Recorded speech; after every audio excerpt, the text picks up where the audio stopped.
우리 조선 땅, 말하자면 우리 한국 옛날의 모습은 영적으로 잠들어 있던 나라입니다. 영적으로 보면 정말 무지했던 나라입니다. 우상 숭배가 가득했던 땅입니다. 하나님을 알지 못했던 백성들이었습니다. 그런 이 땅에 선교사님들이 들어와서 선교사님들을 통해서 복음의 씨가 떨어지고 그 복음으로 말미암아서 많은 사람들이 예수님을 영접하고 하나님의 백성이 됩니다. 이렇게 한국 교회가 이제 제대로 부흥하는 그 부흥의 기폭제가 된 것이 1907년 장대현 교회에서 있었던 부흥회부터 시작이 됩니다. 1907년 1월 2일 날 장대현 교회는 부흥회를 엽니다. 그 부흥회는 1월 2일 시작해서 1월 15일까지 2주간 계속되었습니다.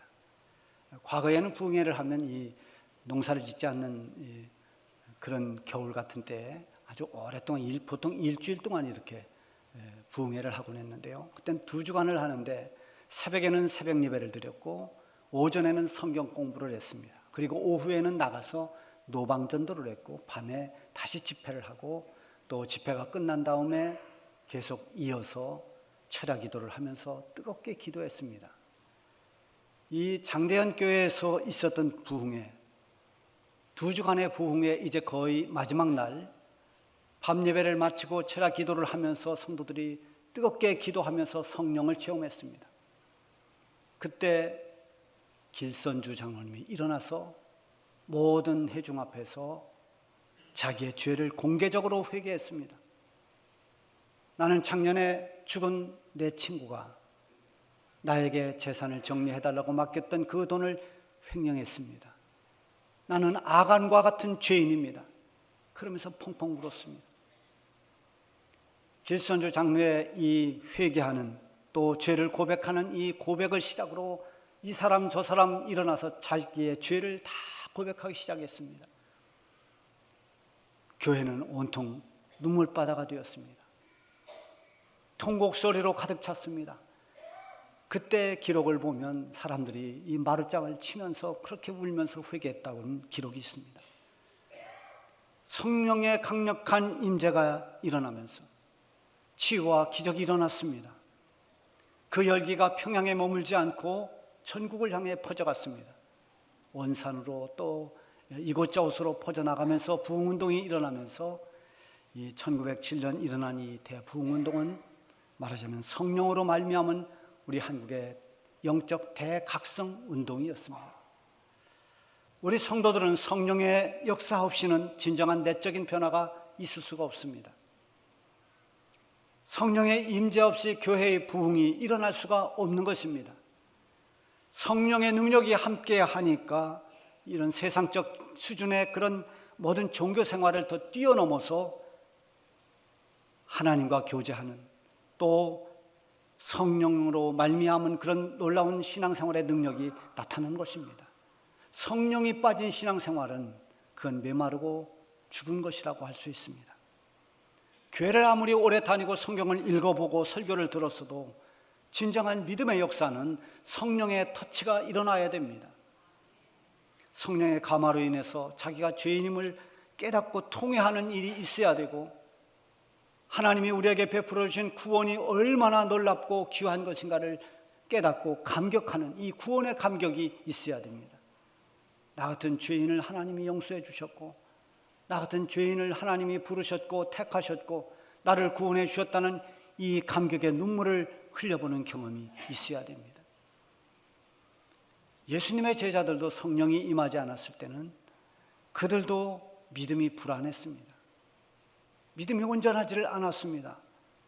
예수님 가장 가까이 곁에서 말씀을 들으면서 그 주옥 같은 말씀을 들은 그들이었지만 결정적인 순간에는 인간적인 판단으로 넘어지기도 했습니다. 실패하기도 했습니다. 그러나 정말 그들이 이제 완전히 변화된 것은 예수님 부활하신 뒤에 오순절 다락방에 성령이 임하면서부터 그들은 완전히 달라졌습니다.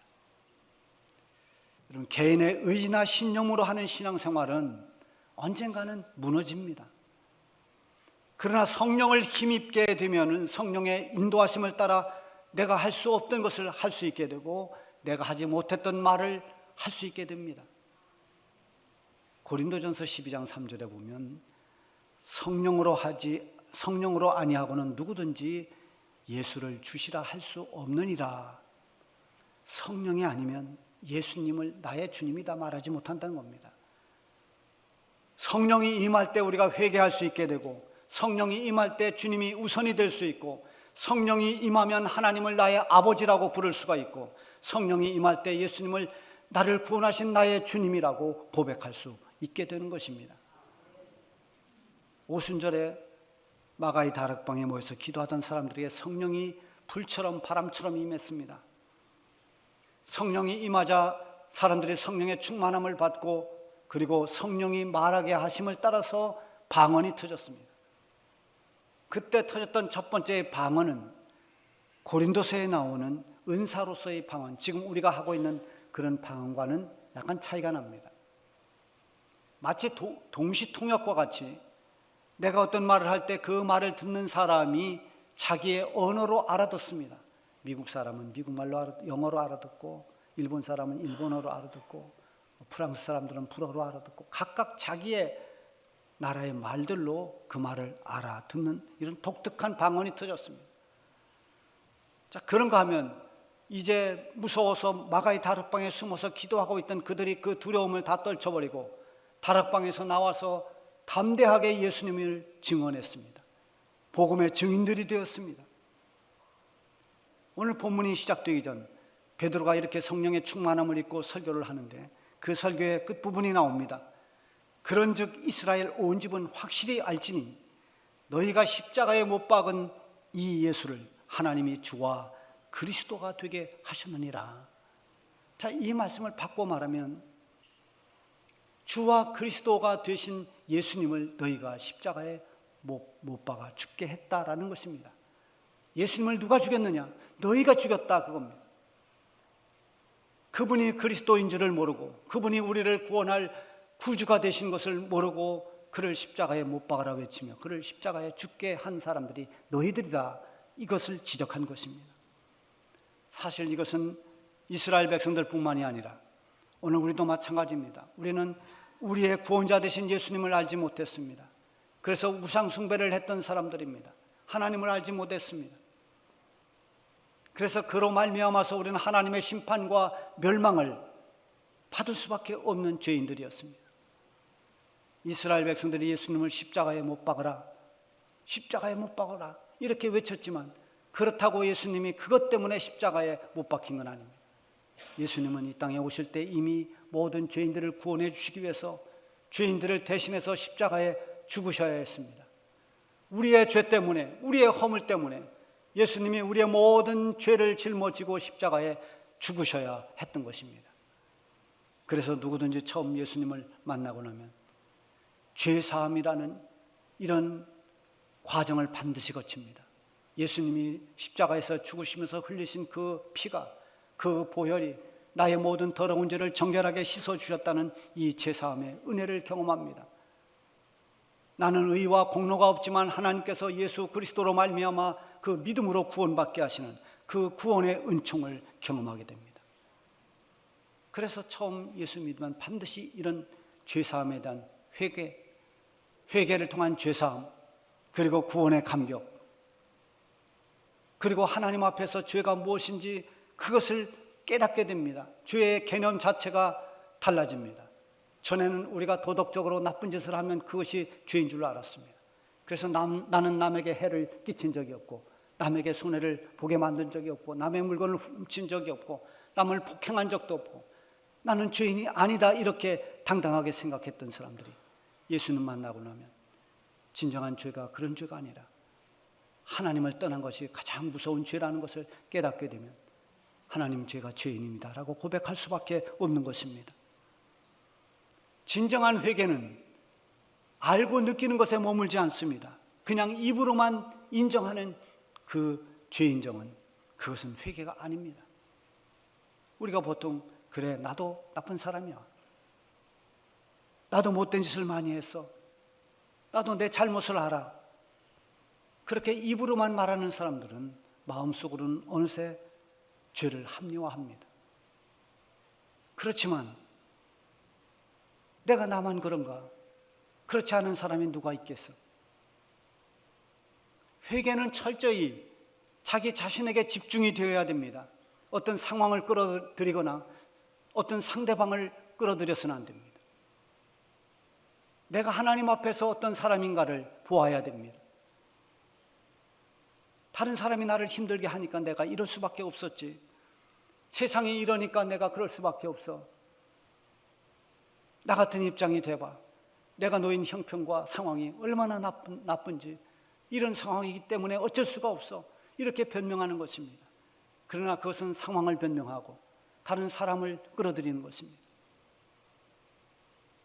죄는 언제나 자기 자신을 보아야 됩니다.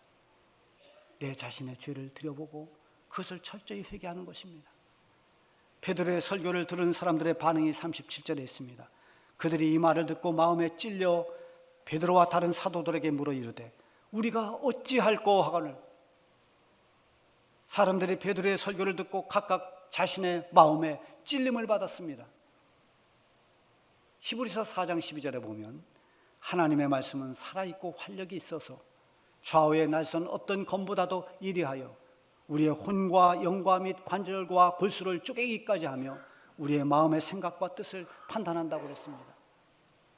그래서 하나님의 말씀은 생명력이 있는 말씀입니다. 때로는 우리의 양심을, 우리의 마음을 깊이 찌릅니다. 그런가 하면 때로는 우리의 잠자는 영혼을 일깨웁니다. 죽은 영혼을 살려내기도 합니다. 각각 각 사람에게 여러 가지 반응으로 나타나게 됩니다. 특별히 말씀 앞에 반응을 보이는 것은 얼마나 중요한지 모릅니다. 이번에 피택된 분들이 취임까지 다 해서 51명입니다. 51명이 이제 훈련을 받습니다. 10월 말까지 임직할 때까지 계속 예배 훈련, 기도 훈련, 말씀 훈련 등등 훈련을 받고 오늘 오리엔테이션을 통해서 어떻게 훈련할지 오늘부터 큐티는 시작이 됩니다. 그래서 오늘 이 말씀을 듣고 느낀 것을 적고 내가 내 살아가는 삶에 어떻게 실천할 것인지를 실천사항을 적고 간단한 기도를 적습니다. 매주마다 할 것입니다. 그리고 매주 암송할 그 암송을 말씀을 암송해서 분기별로 있는 암송 발표 때 피택되신 모든 분들은 다 발표를 해야 됩니다. 말씀을 외울 수밖에 없습니다. 힘들지만 훈련을 받아야 됩니다. 여러 가지 훈련이 있지만 특별히 이 말씀 훈련은 굉장히 중요합니다. 우리의 신앙을 바로 세우는데 기본이 되는 것입니다. 말씀에 어떻게 반응하느냐, 말씀을 읽고 어떻게 느끼고 반응할 것인가는 항존직으로서 반드시 점검할 사항입니다. 베드로의 설교를 들은 사람들이 마음의 찔림을 받고 사도들에게 물었습니다. 우리가 어찌할꼬? 이건 참 좋은 반응입니다. 어찌할꼬? 이것은 마음이 열리고 영적인 귀가 열릴 때 나올 수 있는 반응입니다. 귀로만 들으면 말씀을 평가만 합니다. 바리새인들도 들었고 사두개인들도 들었습니다.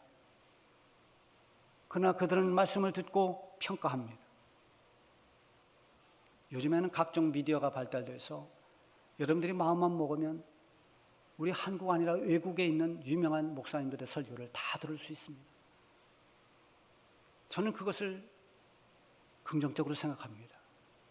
때로는 그런 말씀을 통해서 내가 영적으로 더 힘을 얻는 것, 여러 가지 균형을 잡을 수 있는 것, 그건 결코 나쁘지 않다고 봅니다. 그러나 정말 조심해야 될 것이 있습니다. 설교 관광객이 되는 것은 조심해야 됩니다. 이런 말씀은 자신이 속한 강단에서 전해지는 이 말씀이 여러분의 주양식이 되어야 됩니다. 이 말씀은 여러분들을 생각하고 여러분들의 영혼을 걱정하고 우리 주중 가족을 생각하면서 전하는 이 말씀은 이 강단밖에 없습니다. 이것이 주양식이 되고 다른 곳에서 먹는 것은 외식이 돼야 됩니다. 여러분 가끔 외식하면 외식 얼마나 맛있습니까? 외식도 필요합니다. 그런데 문제는 이 주양식은 먹지 않고 외식만 많이 하다 보면 입맛이 까다로워지고 고급스러워집니다. 집에서 엄마가 정성으로 만들어주는 밥은 소홀하게 여기고 남의 집 음식 맛자랑만 하게 됩니다. 말하자면 귀만 고급이 돼서 설교를 판단하고 설교를 자기 만족의 수단으로 삼는, 이것이 바로 설교 관광객의 특징들입니다. 이것을 경계해야 됩니다. 말씀은 귀로 듣고 분석하는 것이 아니라 하나님께서 나에게 주시는 메시지로 받고 반응이 일어나야 됩니다. 화려하고 멋진 그런 고차원의 설교가 아니더라도, 비록 투박하고 쉬운 설교라도 그 속에 영혼을 살리는 복음이 있으면 그 말씀은 여러분들을 위로할 수 있고 여러분들을 회복시킬 수 있고 힘과 생명이 되는 말씀이 될 수 있는 것입니다. 지난번에 목사 계속교육에 강사로 오셨던 한 분이 제가 경험했던 것과 비슷한 그런 말씀을 해서 제가 깜짝 놀랐습니다. 아, 저분도 그랬구나. 말씀을 들고 서는 설교자에게 하나님께서 그런 마음을 주시는 거구나. 제가 예배 5분 전에 강단으로 올라옵니다. 그래서 기도를 하고 이렇게 앉아 있으면 여러분들과 마주하게 됩니다. 여러분들을 보면서 하나님께서 여러 가지 감동을 줍니다. 오늘 이 사람들 가운데, 오늘 예배하는 우리 성도들 가운데 정말 절박한 마음으로 오늘 이 예배를 하고 어떤 행동을 할지 모르는 그런 위험에 처한 사람도 있을 수 있고, 또 오늘의 말씀이 여러분의 삶을 바꿔놓는 전환점이 될 수도 있고, 어떤 분은 오늘의 예배가 이 성전에서의 마지막 예배가 될 수 있는 분도 있다는 것입니다. 그렇다면 오늘의 이 말씀이 얼마나 중요한가. 영혼을 살리는 말씀, 믿음을 회복시키는 말씀, 삶을 온전하게 바꿔줄 수 있는 전환점이 될 수 있는 그런 말씀이 되려고 애쓰지 않으면 안 된다는 그런 선한 부담감이 확 옵니다. 저는 한 주간 동안 말씀을 생각하고 또 생각하고 묵상하고 기도하면서 한자 한자 노트에 지금도 볼펜으로 적으면서 설교 준비를 합니다. 그래서 여러분들이 어찌하든지 이 말씀을 통해서 하나님의 사람이 되고 이 복잡하고 혼탁한 시대에 여러분들이 그리스도인으로서의 이 정체성을 바로 가지고 살아갈 수 있도록 이 말씀이 힘이 되기를 언제나 기도하고 있습니다. 그러나 말씀을 받는 것은 여러분들의 몫입니다. 그 말씀을 어떻게 받을 것인가. 아무리 설교를 열심히 한다 할지라도 그 말씀을 받는 것은 결국 그 말씀을 받는 성도들입니다. 그 말씀을 통해서 찔림을 받거나 은혜를 받거나 어떤 반응이 일어나야 됩니다. 아무 반응도 없다고 하면 내 영혼이 잠자고 있는가를 점검해 보아야 됩니다. 내 영혼이 시들어 있지 않는가를 체크해 봐야 됩니다. 베드로의 설교를 들은 사람들은 즉각 반응했습니다. 어찌할꼬? 가슴을 치면서 그들이 해야 할 것이 무엇인지를 물었습니다. 우리가 예수 그리스도를 죽게 했으니 우리가 어떻게 하면 좋겠습니까? 말씀을 듣고 찔림을 받으면서 회개와 새로운 그런 결단의 준비가 되어 있는 것입니다. 어찌할꼬? 이것은 영적인 변화를 가져올 수 있는 좋은 반응입니다. 처음 복음을 들었을 때 내가 죄인이었구나. 나는 내 나름대로 의롭게 살아왔다고 했는데 내가 죄인 중에 죄인이었구나. 어떻게 하면 좋을까? 이런 반응입니다. 그런가 하면 아멘. 예, 말씀을 통해서 정말 그렇습니다. 내가 그걸 놓치고 있었습니다. 그 말씀 붙들겠습니다. 아멘. 이것도 좋은 반응입니다. 이런 반응들이 있어야 됩니다. 찔림은 똑같이 받는다 하더라도 그 반응은 다 다릅니다. 사도행전 7장에 보면 스데반 설교를 들은 사람들이 찔림을 받았습니다. 그러나 그들은 어찌할 거가 없습니다. 말씀을 겸허하게 듣지 않고 자기들 기준으로 분석하고 판단했습니다. 지금 스데반이 전하는 그 말씀에 마음에 찔림은 받았지만 그 말씀이 우리를 공격하는, 우리 말로 말한다면 나를 치는 설교다, 이렇게 생각했습니다. 그래서 그들은 분노했습니다. 이를 갈며 돌을 들고 설교자를 돌로 쳐서 죽였습니다. 이렇게 다른 것입니다. 똑같이 찔림을 받고도 이런 차이가 납니다. 베드로는 어찌할꼬 하는 사람들에게 다시 말씀을 선포합니다.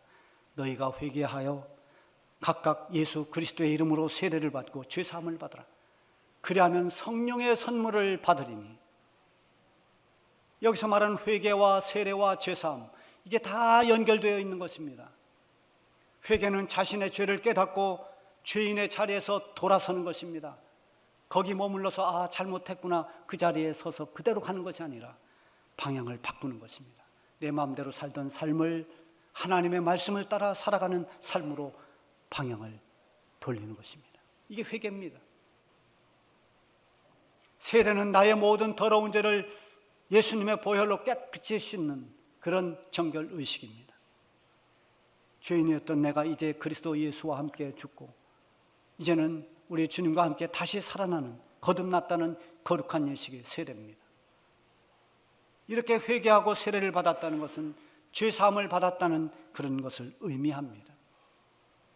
죄사함을 받고 하나님의 자녀가 된 사람들에게는 성령을 통해서 주시는 선물이 있습니다.